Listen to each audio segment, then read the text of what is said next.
This is WWE superstar Drew McIntyre, and you're listening to the WWE Podcast. The champ is the one that everybody wants, me. It's going to WrestleMania. Claymore!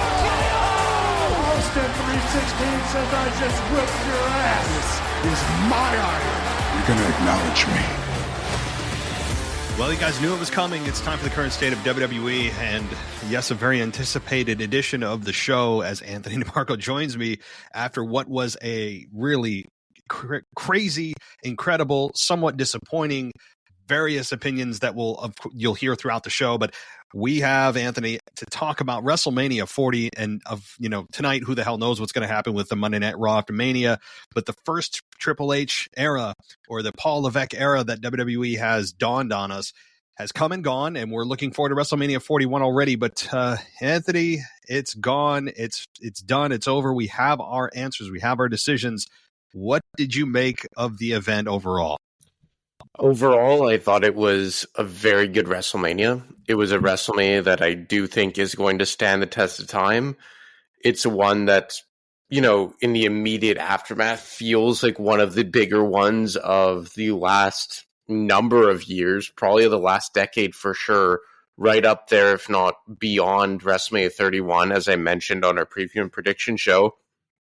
And more than that, it really did feel like the ushering in of a new era, and you didn't have to be a rocket scientist to take that away from the event, because WWE kind of shoved it down our throats that they themselves wanted you to know that it was the ushering in of a new era.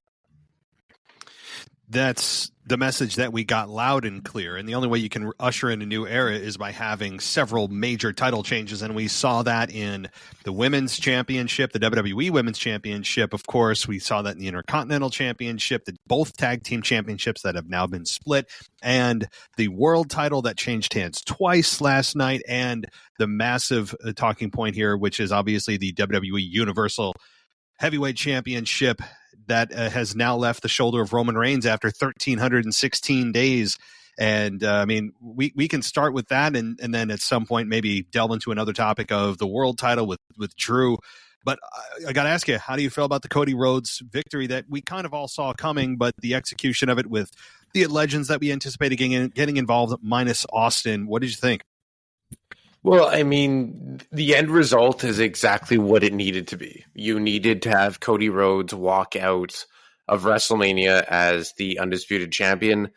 As much as I don't like Cody Rhodes, I've long accepted that I am in the minority of his babyface character, and clearly people have embraced him as the face of the company. And the guy going forward as the torch was officially passed last night from Roman Reigns to him. How it played out, save for The Undertaker inexplicably showing up instead of what everyone assumed was going to be Stone Cold Steve Austin, it was exactly what it needed to be. I think it's exactly what everyone wanted it to be. Yes, an overbooked as hell match, but I think given the circumstances, it was one of those instances where it was needed to be overbooked like this. But, beyond that, objectively speaking, I think it checked all the boxes. Subjectively, I have some feelings on it, but I'll park those for a moment and just kind of toss it to you from an objective and just unbiased standpoint. That's the difference here, right? We can, as we've said so many times, we can separate our personal feelings for his character for and between the decision that's right for the company. And the decision that's right for the company is absolutely for Cody Rhodes to win. And the crowd ate it up. I heard a little bit of booing during the match, but not enough to really even be noteworthy. And Cody Rhodes winning was significant for the company, for him, for Roman Reigns, that I don't think gets enough credit. And obviously there's Triple H out there during the press conference saying that Roman Reigns is going to be now moving into another story that is going to quote unquote blow our minds. We'll see what that is. We all believe it's eventually to The Rock at next year's WrestleMania, which makes sense. but I think that this was the right move. Absolutely. Despite what we feel about his character and all the crying that we're going to see and have seen already, that, it's really difficult to stomach. I understand the emotion. I know why people enjoy it. I understand why they're crying. I don't agree with it. I think it's weak. I mean, I hate to say that, but I understand wrestling can be emotional at times, but this, no one died, it's just Cody Rhodes getting to the championship, and I get it. And it's so funny. He talks about so many times he wants to separate himself from his dad and forge his own career, and yet he can't stop talking about his dad. Pretty weird way of getting away from your dad's legacy, I guess. But to that aside, which is really difficult to separate, it was a very good match, overbooked, but we expected it overbooked. And if it's expected to be overbooked, it doesn't feel as bad, and it doesn't feel as kind of overdone as it normally would if you didn't expect it to be overbooked. So again, very good match. Effort is all over. The effort on both men's parts were incredible. I also could do without just so many god dang finishers throughout the match being kicked out of and multiplied. And, this is a WrestleMania wide. It was a problem, like constant finishers, like 3, 4, 5 finishers it takes to beat somebody. So that's just kind of a critique overall on the event. But hey, Cody Rhodes winning makes sense. Yep, exactly. Like, I mean, this is exactly the result that you needed. I mean, my personal feelings, I'm not going to lie, when the gong went off, it completely took the wind out of my sails. Me and my buddy were literally on our feet, eating it all up, waiting for the glass to shatter. And when the gong went off, we both immediately checked out. Like, we just started swearing, this is BS, F this. And I mean, that's just because I'm not an Undertaker fan. And literally 10 minutes earlier, we were just discussing about how he's involved in everything, and he has to be involved in every type of production, including the Bray Wyatt documentary.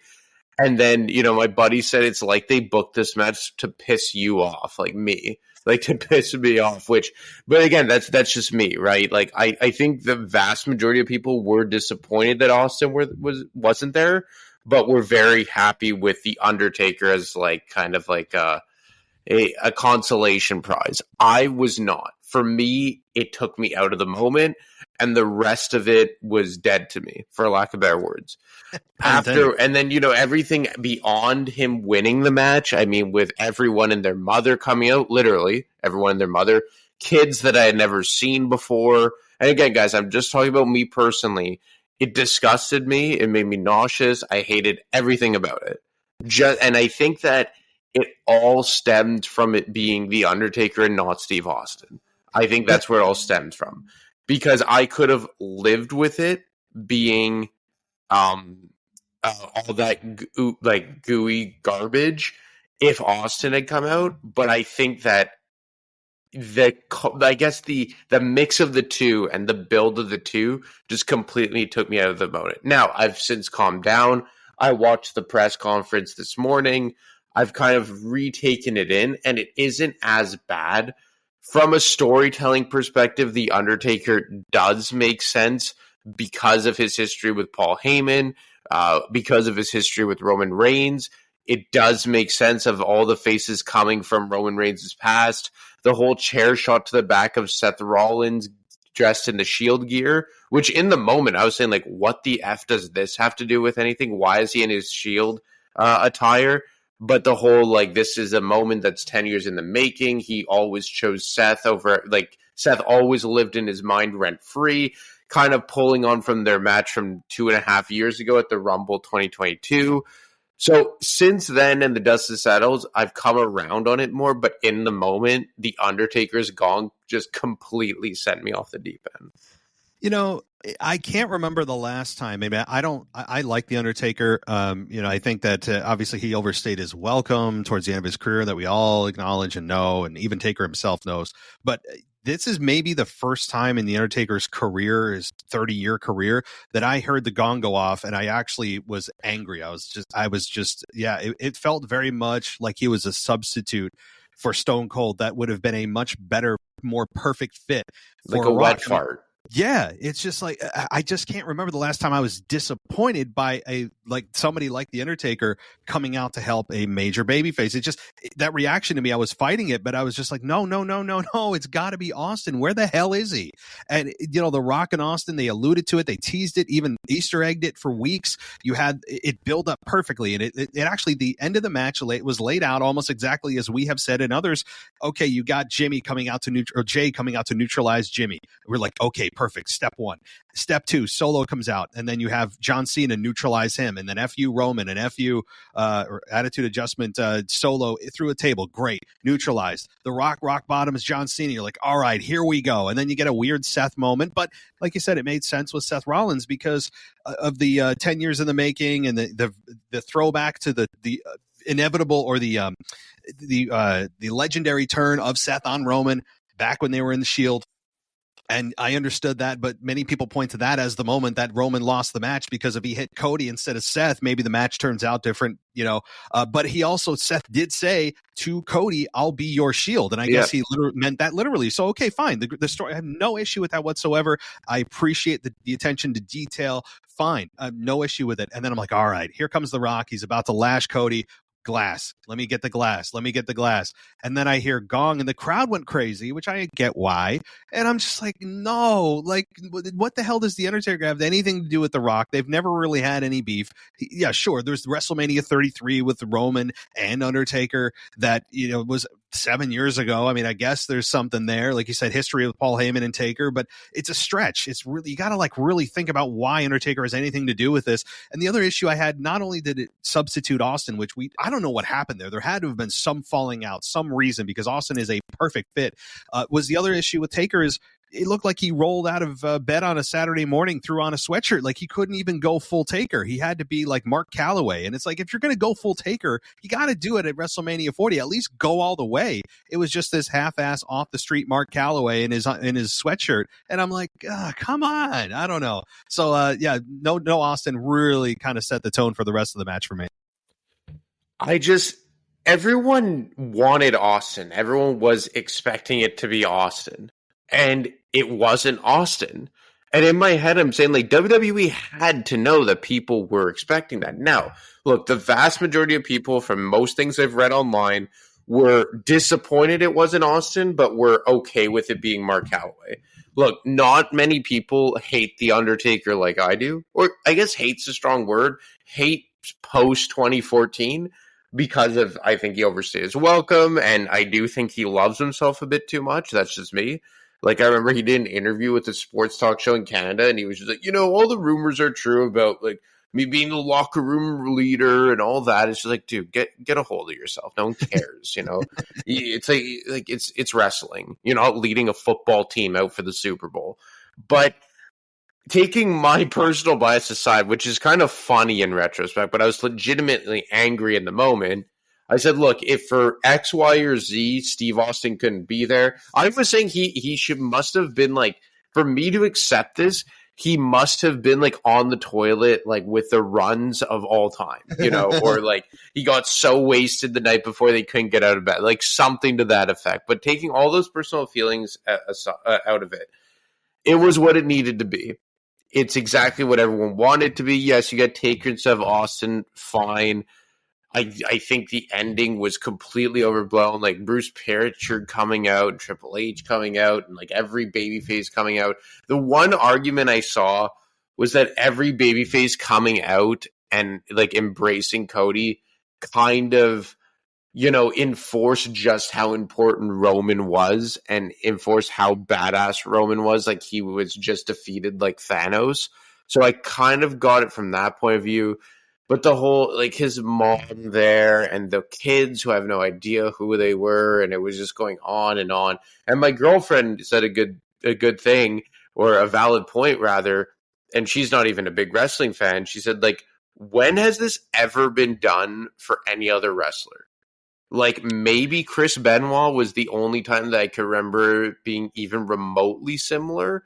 But I don't even think it was that that exaggerated. Like The Rock didn't come. I mean, not The Rock. Vince McMahon didn't come strutting down to the ring and start embracing Chris Benoit after he won the belt at WrestleMania. They didn't do that for Daniel Bryan. So I mean, It was a bit over the top. The Undertaker thing completely killed it to me. It was like someone took a big dump all over my night. But after I came down from my rage, I've accepted it for what it was, and I do think that objectively speaking, it's exactly what it needed to be. Yeah, that's the thing is with Austin. I'm thinking to myself, yeah, okay, if he's super sick, or somebody died in his family that is close to him, like I get it, but there had to have been something serious where either maybe even Austin didn't like the creative. He's picky with the creative, but how could he turn down a main event ending of the main event of WrestleMania 40 being in stunning The Rock of all people with them having history in Philly at WrestleMania 15. They alluded to it throughout the night. It would have made perfect sense. You don't need to be getting into a program with The Rock. It's just a stunner that really would have echoed throughout the annals of time, and yet they went with a choke slam. I mean, they had to have reached out to him. I just don't know what broke down. Now, maybe it was by design. Maybe they said, we could have him appear here, but there's something long-term they might want to do with Austin. He still is open to wrestling if the right person appears. I mean, I don't know. Maybe he'll show up tonight on Raw. It's not impossible. It's unlikely. But that really pissed me off. But you're right. I mean, the ending of the match was what it should have been. I didn't like all the gooey stuff, as you guys would imagine.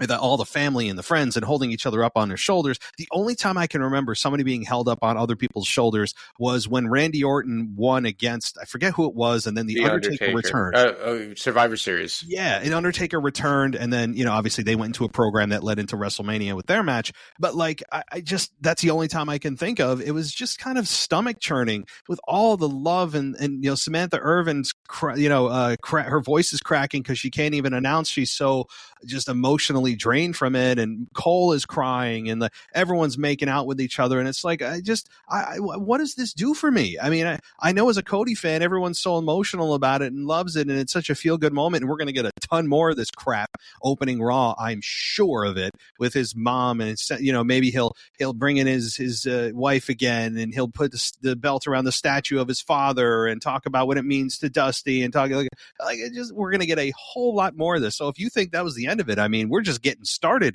with this kind of stuff with our crying, very soft, chewy, gooey world champion.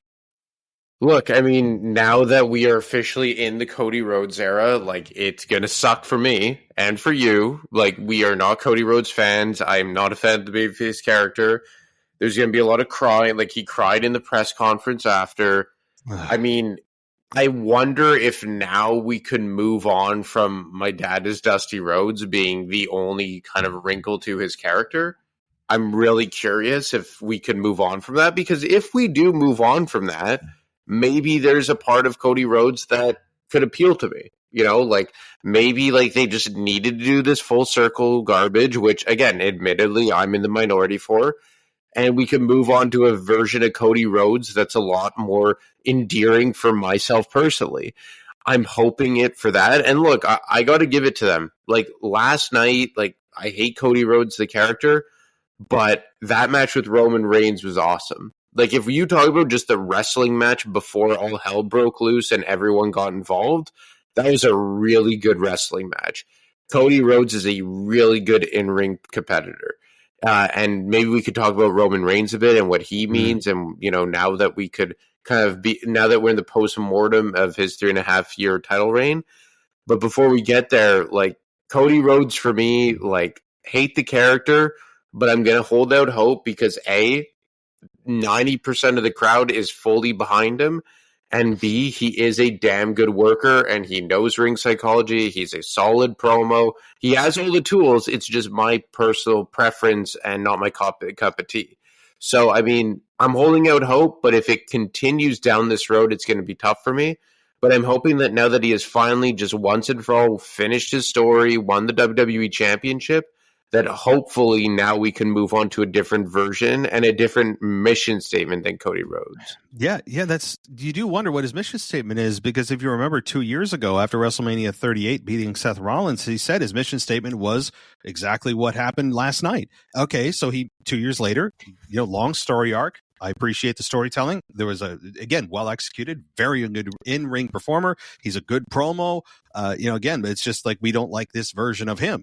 But I have my concerns that, while he may evolve, the argument against it would be, well, why are we going to change something that is working very well? So we could very much get a double down on what we are seeing now instead of an evolution into a more edgy Cody Rhodes, because he appeals to a lot of the younger audience, and you're not going to want to make him super edgy and change things up. If the formula is working right now and the fans are reacting the way they are, they couldn't be reacting much better. So it's not like they're sitting there going, crap, yeah, the fans, it's kind of half and half. We're getting a little bit of a polarizing response. Let's evolve this. They may just look at it and go, we're getting as positive of a reaction as we could ask for. Why are we going to change things up? Well, if it's not broke, don't fix it. So, until things start to change with the crowd reaction, I don't think you're going to see Cody Rhodes change. I think it's going to be more of the same. And justifiably so, right? Yeah. Oh, I get it. No. I'm not advocating that they change it. I wouldn't either. If I'm making bank with this dude, I'm going to say, guys, don't change anything. What are we doing? No. Don't move anything. Things are working well until the crowd starts to turn and you sense something's not right. I wouldn't either. But to our detriment and to our dismay, it's probably going to be more of the same and maybe even more so.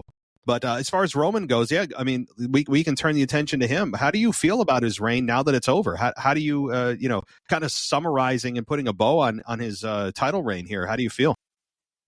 Look, I'm not going to play Monday morning quarterback and start maybe changing the way I would have done things or walking back comments that I've been talking about for almost a year and a half, but then really got reinvested with the Sammy stuff and kind of doubled back down starting, I would say since the whole Civil War stuff last year. Both you and I have been beating the drum to have this stuff come to an end.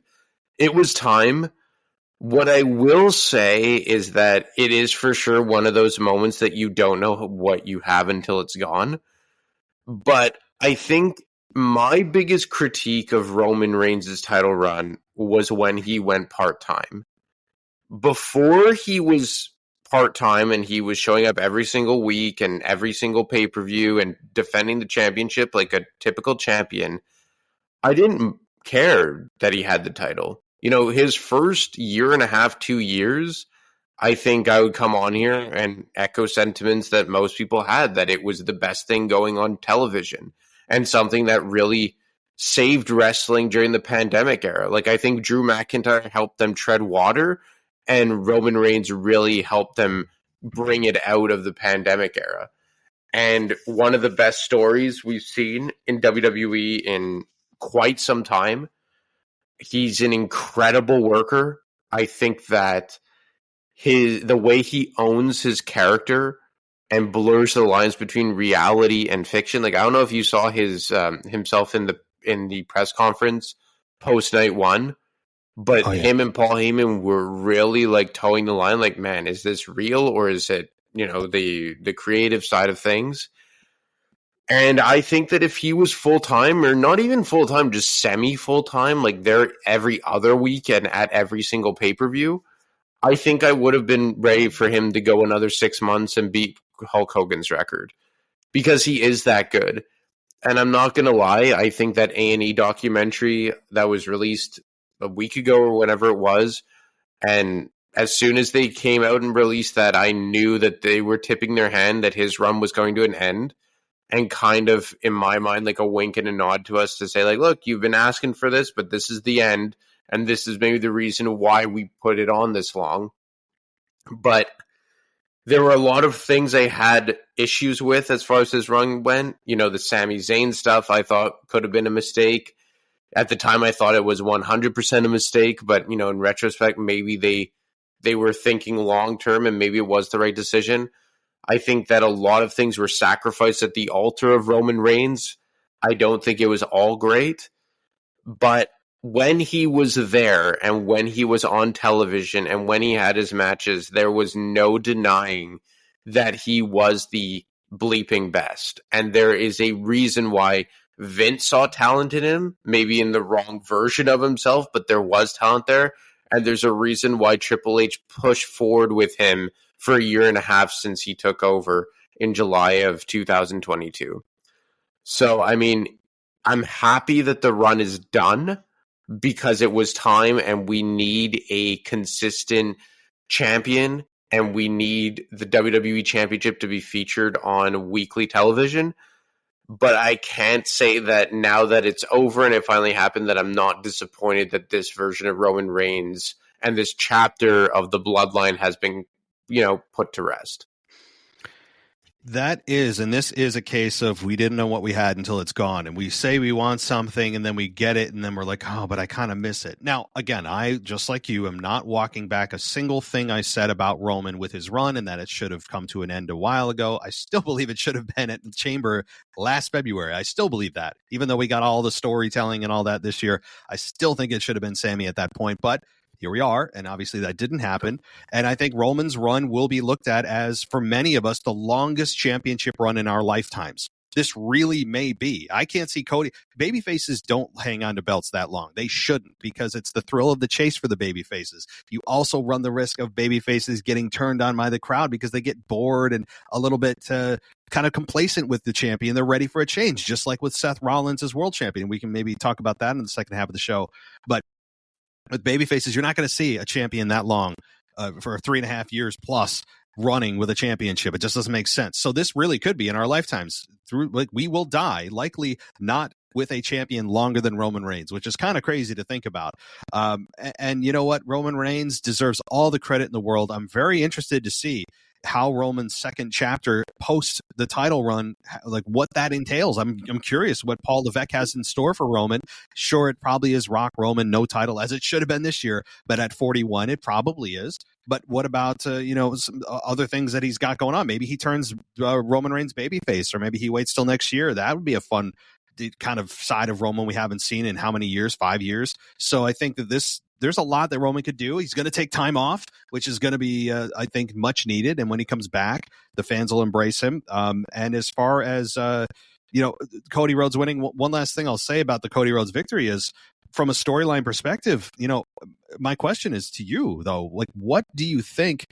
When do you think WWE planned to take the belt off him? Because the fans are the ones that made this happen with Cody at Mania. Otherwise, he would have been facing Seth Rollins for the world title on the other side of the show. So, like, if the fans didn't force The Rock to step aside and put Cody here, when did you think they planned on having Cody beat Roman Reigns? I mean, like, if this didn't, the fans literally changed the whole thing and forced this to happen. So the original booking, I wonder when they planned on giving the belt to Cody. Well, The Rock and did you watch his press conference after night one by any chance? I saw some of The Rock, yeah. It was very interesting because I think he was the only one, aside from Triple H, obviously, that really completely pulled back the curtain. And you can make an argument on either side of the fence for that. Is it good? Is it bad? Whatever. But The Rock basically said that after, I believe they were in Alabama when he came out, Cody gave him his spot, and then all hell broke loose online. And we had the Cody crybabies, and we want Cody, this and that. And he said the following week he was in Hawaii, where I think he mentioned he spends a lot of his time, and he woke up and something clicked in his brain. And he knew exactly how the pivot was supposed to be. And I imagine it was there. I imagine that when they went into that press event in Las Vegas, which I believe was a week after all hell broke loose on SmackDown in late January, I think that they already knew. I think that the moment The Rock was referring to is probably when he called Triple H, or they called each other, or someone came up with it, that they had to go this road and give the people what they wanted. Because they had been telling the Cody Rhodes story for 2 years, and this is what the fans wanted to see. And he mentioned that there were some people who were still pushing for, we just got to move forward with Rock and Roman and do whatever we have to do for it. I wonder if that person was, Vince McMahon behind the curtains. I'm trying to remember the timeline as to when Vince McMahon was ousted from WWE and when this happened. I guess Vince was already gone because that happened before the Rumble. But I mean, it's crazy to think that there were some people who thought it would be a good idea to just push forward with Rock and Roman Reigns, and how you could have risked this Mania going down as one of the worst ever. But I mean, I would imagine that somewhere right before that press event in Las Vegas, I feel like once they did that press event in Las Vegas, the main reason they did that was to really kind of tip their hand that this was the direction they were going. Yeah, I mean, I give WWE credit though, because if Vince McMahon was still in charge, I think they would have just forged ahead, and Vince would have had a war of attrition, as he has had many times with the fans, and said, "Screw it, I know better than them. We're going to push forward, and we're going to make them like this." You know, I could see Vince doing that. He hasn't always done that, but in big spots, there have been times where, especially, I mean, look at Roman Reigns' babyface run for 6 years as the big dog. I mean, look no further than that. It was a war of attrition for 6 years with the fans, and ultimately the fans ended up being right on that one.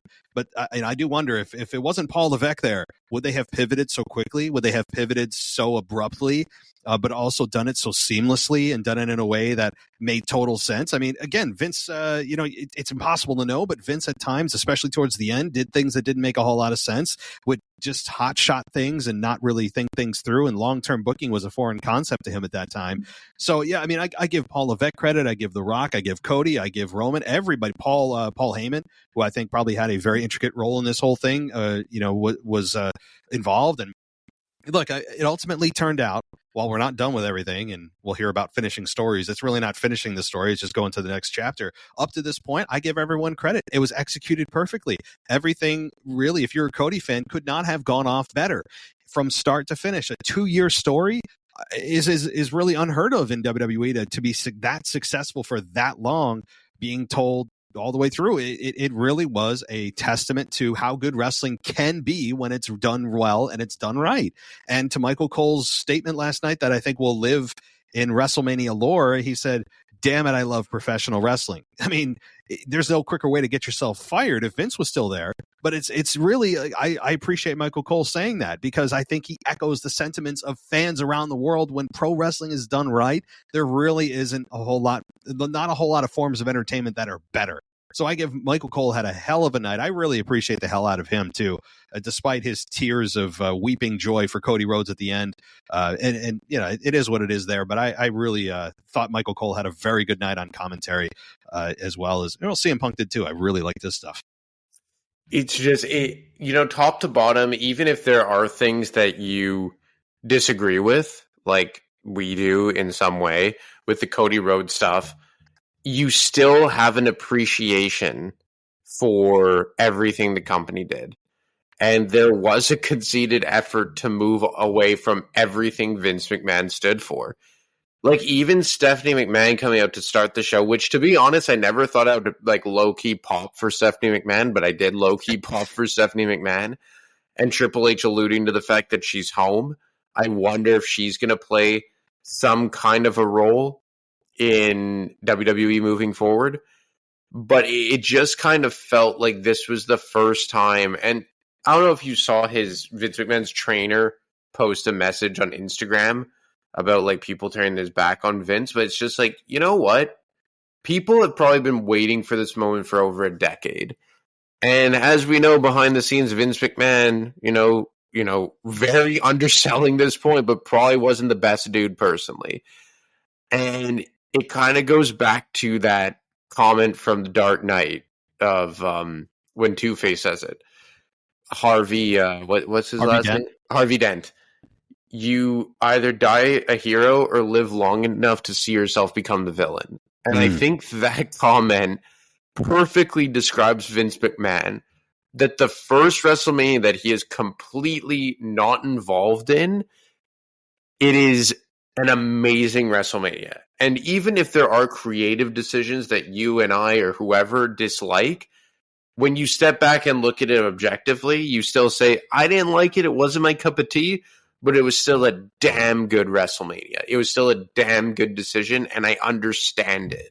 Everything made sense. In the moment, I was just why the hell did Seth Rollins come out in his Shield gear? That was dumb. But then I take a step back and say, okay, it makes sense. Why the hell is The Undertaker there? Assuming that Steve Austin didn't have the runs, let's say, and they just decided to be Undertaker. Step back and say, I hate it, but I understand why he was there. Because of Roman Reigns, as he defeated him, and because Brock Lesnar defeated him, and Paul Heyman's involvement with Brock Lesnar, I get it. So that's the difference here, and it's just so crazy to see the difference of the storytelling, the difference of the product, the difference of the verbiage, how good Michael Cole is all of a sudden that I found during the Vince McMahon time really was nauseating at points.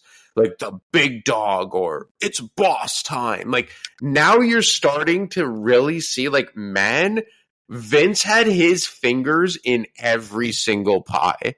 And I remember when you and I started doing this show 5 years ago, which is crazy to think, by the way, that we would say sometimes like, is Vince's like involvement too overblown, or is Vince being so bad at his job overblown? Honestly speaking, I think it was undersold because the difference just in the last 3 months when Vince was officially removed is palpable. And, Triple H keeps alluding to more changes coming, and that right now they're only slowly rolling out much, much bigger changes, whatever those are. And that strategically makes sense as a company. You don't want to just 180 everything. It's not a good way to implement change. You need to have people buy into why you're changing. You kind of work out the kinks while you go step by step. Makes total sense from a business perspective. So when we look back at the product year over year, you'll see larger changes, but they were implemented slowly, and that's a very smart way to do it. So we'll see what those changes are going forward. But you alluded to the fact that there's a lot of things that we didn't like about the Cody Rhodes story or this story or that story, whatever it may be. But we also, at the same time, while we hate it, I think, and it's not blowing smoke up either of our asses, it's just across the board. If anybody can relate to this, it's a sign, I think, of maturity and intelligence that you can say you hate something, but not also at the same time be like, well, it doesn't make any sense and I don't understand it. No, you understand it, and you may or may not respect it. But if you don't show that you understand why something happened, but at the same time can say you hate it, then it's all about it's a very kind of, I think, immature take. But that said, there's a lot of that happened last night with Cody, and it's fine. I think they did a great job of execution, and I just think to myself, like, imagine sitting with Vince McMahon last night while he's watching, because damn well he's watching WrestleMania from wherever he is. Imagine sitting there with Vince as they say the words professional wrestling, and they do all these things that he just like forebode. Like, I mean, he just said absolutely not. It's sports entertainment now. The things that he never did or banned have now come back out, and just to be able to sit with Vince McMahon, it would be an amazing experience last night. And as far as the first McMahon-less WrestleMania, well, yeah, that got killed in the first 5 minutes of night 2. I know it's Stephanie McMahon, Levesque, I get it, but we think we're not going to have a McMahon. Finally, at a WrestleMania, we get Stephanie coming out, and I know she doesn't have a role, and she may not have any hand in creative, but it's just funny. Like we all think, okay, finally, what's a McMahon-less WrestleMania going to look like? And the first things first, here Stephanie McMahon comes out, but it was cool to see her, and she's it's such an underrated character on TV. She is very good in her delivery. She's, I think, one of the best heels the company's ever had. She is she in the ring when she did compete, she was more than adequate to very good at times. Not incredible, but she did her part, and it was cool to see her. And I don't know what her role is going to be moving forward. I have no clue. But if she wants to have a backstage role of sorts, and I think that she'd be more than adequate for that. So because I do want to pivot to the world title situation. But any wrap up thoughts on Cody, Roman, or where do you think they're really going, and maybe how long Cody's going to hold the belt? Because I think it's going to be at least a year. I mean, I don't think we're going to have a Cody Rhodes, just title defense that we're going, oh boy, he could finally lose it here, until WrestleMania 41 at least. But what are your thoughts on that? You know what? I'm not too sure about that, to be honest with you, because you can't have every world champion hold the title for like a year plus or 10 months plus. And I mean, either way, I think that the first time he's seriously going to be in jeopardy is probably SummerSlam. And you're probably right that he will hold it at least till next year's WrestleMania. But I don't think that I think what Triple H did early on with the long title runs, whether that be Intercontinental or WWE or World Heavyweight, I think it was just kind of like an overcorrection.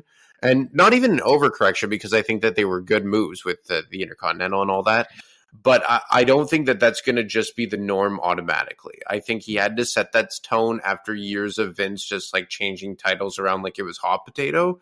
But I don't think it's an absolute certainty that like Cody's going to hold it until next year's Mania. But that's a good thing, right?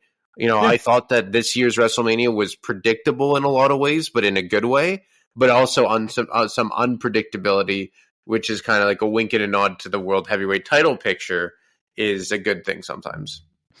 Well, speaking of the world title picture, I got to ask, I mean, in our final 15 minutes or so here, like what did you make of Drew finally getting his moment? It took 4 Claymores to beat Seth Rollins. Obviously kick out to finishes all over the place, which is kind of par for the course last night. But what did you make of Drew getting his moment? He gets 5 minutes as champion. He gets it in front of fans. It is a big moment for him as a person, not even a character.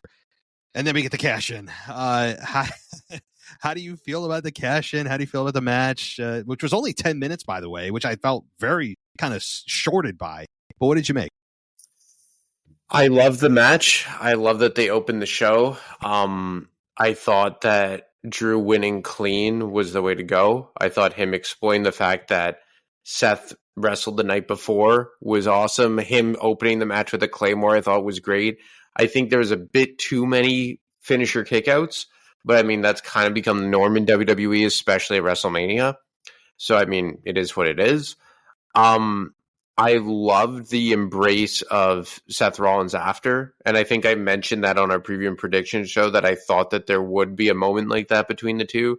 And I believe Seth was like crying and said, "You bleeping deserve it, man." Mm-hmm. And it was nice. It was cool. Like even my girlfriend was just like, "Wow, this is a really good moment." She started tearing up, and I was just like, "Okay, relax a bit." And then it was a really nice moment because it was 4 years in the making. And to your point, remove Drew McIntyre, the character. I believe his real name is Drew Galloway, if I'm not mistaken. Just for the guy, like that's awesome. And it was so hilarious because you saw how much it meant to him. I think the fans were eating it up. I think the fans wanted him to win. And I looked at my buddy and I said, could you imagine they do him dirty with a cash in? And then they do it. And I didn't think it was the right decision. I'm still not sure if it was. I cannot believe they pulled the trigger on that. But at the end of the day, I think Damien Priest is ready to be that guy.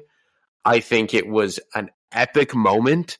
And I forget who said it, but like, I don't know if I read it, so forgive me if it was a big name pundit, but it was essentially on the lines of, instead of trying to recreate a moment from 4 years ago that was lost for Drew McIntyre, he was able to contribute to a brand new, unique moment that will stand the test of time. And that is kind of true. Like, yeah, it sucks what happened 4 years ago. And yeah, maybe it would have been good to just give him his moment at Mania. And I guess they half did. But I mean, what they were able to do with Damien Priest, get CM Punk involved in some capacity, the shot of CM Punk in the pipe bomb pose on the announce table in the background, clapping and laughing at Drew McIntyre after he got pinned, is iconic to me. You once again lay more groundwork for an eventual CM Punk Drew McIntyre match. And we know that Clash of the Castle is coming down the pike in Scotland. And maybe this sets the tone for Drew McIntyre to potentially finally have his moment there against Damien Priest. So, like, I felt for Drew McIntyre as the character and as the person, but from a current day storytelling perspective, it kind of made a lot of sense. Yeah, it did. I mean, there is the school of thought, well, damn it, Drew, he deserved that moment and not have it cut short, which I agree with, but he also did get his moment. I mean, it was 5 minutes or so that he was champion, and it is frustrating if you are Drew Galloway that, man, they just can't let me go. They always have to do something stupid. There always has to be a pandemic. It's always the universe conspiring against me, but he did have his moment, albeit short. And then he gets into this program with Punk that, I mean, he's running his mouth. I did not expect Punk to get involved physically in any way. When he tore off his arm brace, I'm like, wait, what? Are we having like a John Cena return at the Royal Rumble moment here? Like, what the hell's going on? And he did attack. He did attack Drew. Didn't take any bumps, so that was good. No, no risking further injury. I really also loved, I don't know if anyone else heard it on the camera mic, when Drew was giving Seth the Future Shock DDT on the outside, he looked at Punk and said, "You remember this move? Like the one that injured him." Like, I mean, like right in front of his face. And I'm like, this is the stuff that I love. And Drew tweeting while Yeah. I mean, I've even seen that too. Like, I'm sure you did. That Drew's tweeting while he's actually in the match, saying "bored at work, LOL," and because he's so bored with Seth Rollins, it's too easy, and it's just like stuff like that that's never been done. I love Drew's character. I still believe we need a proper heel run for him, but we got another heel run, and that is Damien Priest, who has finally cashed in. We can get rid of the briefcase. We don't have to call him Send Your Money in the Bank anymore. We don't have to worry about the briefcase, at least for another 3 months until someone else gets one. But Damien Priest winning was, to me, was at the right time. I mean, it did further Drew and Punk's program to a nuclear level. The only concern I have, and I brought this up on my review show earlier today, is like, well, okay, yes, it absolutely furthered their program, but also Punk can't wrestle for another few months. So that you lit this thing on fire, poured gasoline on it, but now it's got to cool off because Punk, outside of doing promos and things, is not going to be, I wouldn't think, taking bumps and brawling with Drew. He's not ready to get back in the ring. So you lit something on fire that really can't be followed through with for at least another 2 to 3 months. But Drew could absolutely get involved, and maybe there's a triple threat with Seth, Drew, and Damien at Backlash. But I don't know how I mean, they let the thing on fire and then go, all right, well, we'll get back to this in a few months. Yeah, it's I thought that maybe this could have been done even tonight, like Raw after Mania. I didn't think that Drew was going to get a long title run. I thought maybe, Damien was going to do it between now and, I think I said, Extreme Rules, sometime in May. I understand the whole Mania pop of it. I certainly don't think it was a bad decision. I think it set something up. I didn't know if it had to be done last night. Like you said, like, yes, you lay more groundwork for this impending clash between Drew McIntyre and CM Punk, but at the same time, like you said, you're still months away from that. So, I mean, it's building anticipation. I thought, like, again, personally, I think that you could have shelved this for Raw tonight or sometime within the next month and a half. But I certainly do get the appeal of doing it last night, and it certainly set the tone for the night moving forward. Definitely. I mean, yeah, it did. And I think it really did a nice job, too, of bringing down a lot of our guards, forgetting that Damien Priest. Well, some of us were thinking about it, but even if you were thinking about the Damien Priest cash-in, the scenario didn't lend itself to you thinking Damien was going to come out because Drew had won. There was the exchange between Seth and Drew. You're thinking, okay, nice moment for Drew. He finally gets it. Drew's standing tall. And you're thinking, okay, yeah, they're not going to do the cash in, and then he's mouthing off to Punk, and you're like, well, Punk's injured, he's not going to brawl with Drew right now, and then he trips Drew, and then we're off to the races, and bam! I mean, you heard the pop. I think they did a nice job of at least even the more experienced fans thinking that they won't do the cash in right now, even if you are thinking of the cash in. So it was very creatively well done, as well as it could have been done. And now he's world champion. I don't know how long Damien Priest is going to be world champion. He feels he's not a transitional champion, but to me, I don't think he'll be a long reigning world champion. And especially given that apparently the draft is going to be coming in a month. Now, I heard that, I forget which outlet I heard that through, but apparently Triple H has said that the draft is coming in a month or so, and they're not going to be waiting till fall. So if the shakeup happens sooner than later, I mean, we keep pointing to LA Knight, but I think he's a perfect candidate. People talk about Gunther. He could absolutely be in the world title contention. We'll see if that happens right away, or if he still lingers in the IC title world for a while, getting his rematches. But, if the shakeup happens, I mean, there's a ton of new opponents that we could have Damien Priest working with, even if Seth goes probably along with Becky and takes some time off. Yeah, no, I think so. And like we mentioned last week, I really think that WWE is in a position here where they can afford to do that. They don't need Seth right now. Like, you look at just the current landscape with the assumption that, let's say, Cody's going to SmackDown, but let's keep everything else equal for the time being, just for the sake of argument. On SmackDown, you have Cody there with Randy Orton, you have Kevin Owens, you have AJ Styles, you have LA Knight, Bobby Lashley. Like, right there, you have a bunch of guys that could at least flex into the world championship picture. On Monday Night Raw, along with Damien Priest, you have Drew McIntyre, You have Gunther now, who is without a championship. Obviously, you're probably missing a top babyface on Monday Night Raw. But Sami Zayn, Intercontinental Champion, but he's going to be kicking around. You Chad Gable, if you want to flex into that picture as well. Like I believe I'm missing someone on Monday Night Raw. Jey Uso, there you go. So, I mean, they don't need a they don't need Seth Rollins there for the time being. Will it be a benefit to have him? Of course. But they could afford to go a couple of months, 4 or 5 months until SummerSlam season without him there. So for me, I think that it would be good for everyone involved for Seth Rollins to take a bit of a step back. Yeah.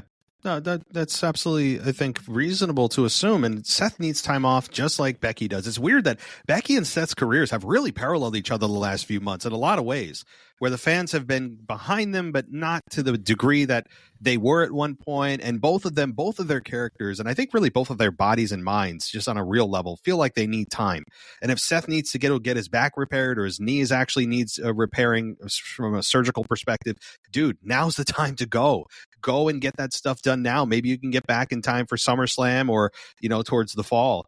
Get it done now so you're ready for WrestleMania season next year. And on top of that, the fans will learn to miss you. I mean, time, distance and time can be a very big factor and really kind of a cure for fans who may have otherwise been kind of, may have turned against you. So I think both Becky and Seth need to take time, step away. That may not happen, but that's my suggestion. It's kind of my feel as a fan. Now, as we kind of wrap things up here, I know there's a lot of other matches and things that happen, and we don't have time to go through them all. But I'll let the stage be yours for any other comments or your reactions to any other matches or really segments or moments that happened over the last 2 days. I really loved the tag team ladder match. That was awesome. I think the swerve of splitting the titles, again, whether you agree with splitting the titles or not, I thought the swerve of having like a 2 falls match was awesome. It really was something similar to like that triple threat match at WrestleMania 2000 for the IC and European championships. So that's the one thing that comes to my brain, is that I just absolutely love that match. And some of the bumps that went on, the JD McDonough bump, the Grayson Waller bump, the white noise off the top of the ladder, absolutely insane. So yeah, that was one of the matches that really just stuck out to me. No, I'm with you. And that match actually scared me. I went in scared, and I think we talked about it, but it even scared me more when I saw that ladder buckling that wasn't supposed to buckle. And the guys are competing on it, and there are multiple men on the ladder, and the ladder is hanging on by a thread. Like one of the legs was snapped, and it was like, oh my God, if this thing goes, like somebody could easily get hurt really badly. And they finally replaced the ladder. R-Truth's like, hey guys, here, take this one. Because it was concerning. But yeah, that was a car crash match, but you knew it was going to be really good. Just a lot of action and bodies being flown everywhere and bumps that I'm sure the guys are going to feel for weeks. Nothing but respect for everyone in that match. And the feel for R-Truth, that's a feel good moment if you're ever looking for one. To me, like that, as a 52-year-old guy, to be able to still perform at that level and get that reaction from a crowd was, for me, more emotional than the Cody victory. I mean, really, it was for me because I don't like the Cody character. But R-Truth, at that age, having that kind of connection with the crowd was a very awesome moment for him. And I don't expect a long reign for Truth and Miz, probably a few months, and that's fine. But he had his moment, finally winning at WrestleMania, because he's been winless, completely winless at WrestleMania. So that was fun for me. I mean, and on top of it, I think another match that I wanted to comment on that I'm curious on your thoughts with is Bayley and Io Sky. For me, that outperformed my expectations. And I tweeted this out saying, hey, where the hell has this version of Io been the last 6 months when she's been hidden and irrelevant in Damage Control? Like if we got this version of Io the whole time, I would be like, well, I don't know if Bayley needs it yet. But she saved the best performance of her career for WrestleMania. And I'm just thinking, where has this been her entire career? I mean, she's shown it, but it's been so long. So I didn't know your thoughts on the Bayley victory. I mean, again, predictable, but the right decision. This was a top candidate match to outperform its build. It was awesome. It really, really was great. I think that this was one of those programs that was hurt by the how would you say, I'm losing my train of thought here, the Bloodline eating up so much time on SmackDown. I think you could say that to a lot of the SmackDown programs, whether it was the Pride versus the Final Testament, which was, I think, undisputedly the worst match on the card. Jay and Jimmy will give you a run for your money. That was pretty bad. That was pretty quickly on that. Like, what did you think of that? Because you weren't high going in on that to start. I'll be honest with you, and I have had time to digest it, and it still was really bad. And it's disappointing to say that. I don't enjoy saying that because both of them are amazing in-ring wrestlers, and you're kind of very befuddled by the fact that they're brothers. They were born together. They've worked together forever as a tag team, which I think is the reason why they didn't have a whole lot of chemistry. And you're looking at this going, are these rookies? I mean, they're just doing super kick after super kick. Somebody counted for me. I think it was just under 20 total super kicks. And then not on top of the fact that they used more super kicks, they weren't even selling the super kicks.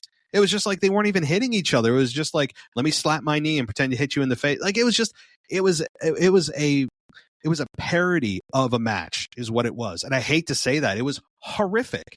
And I think that I hate to say it. I just hope they move on. Like, can we finally move on? Let's just pretend it didn't happen. Easily the worst match of WrestleMania. And it's crazy to say, given where Jay has come from and where he's been elevated over the last year. For Jimmy, I mean, it didn't help his career either. But to me, it was horrific. Yeah. So the Bayley and EO stuff, I mean, I thought it was exactly the way it should have played out. I thought the video package, which the badass video packages are back now. They are absolutely killing it with these things. And for me, I just think that it did exactly what it needed to do, in my opinion. I just really believe that it was exactly right up. It was exactly what the doctor ordered. That's the best way that I could put it. And in my opinion, I think it's a good showcase for EO Sky that not a lot of people were high on for obvious reasons.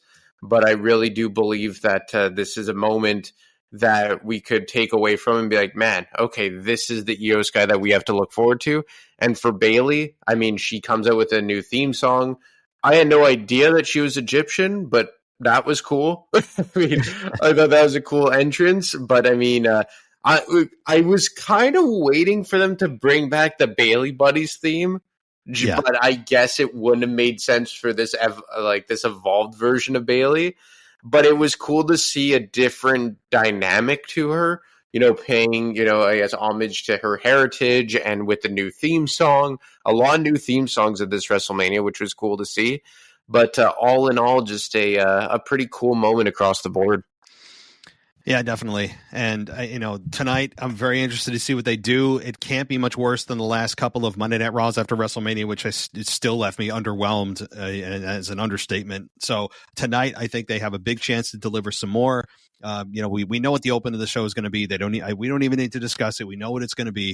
So, but I'm sure we'll also kind of see and look into focus as to who's Cody's first opponent's going to be, which will be interesting as we get into Backlash, which is coming, I think, the first week of May in France. So that'll be interesting to see where they go after that. And if there are any other big surprises or big returns. I mean, you don't want to, as much as we saw last night, you don't want to blow everything on one night. I mean, they have to have aces in the back of their pocket, as Vince McMahon has always infamously said. You always have to have an ace up your sleeve, and maybe they have a one or two more for tonight's show.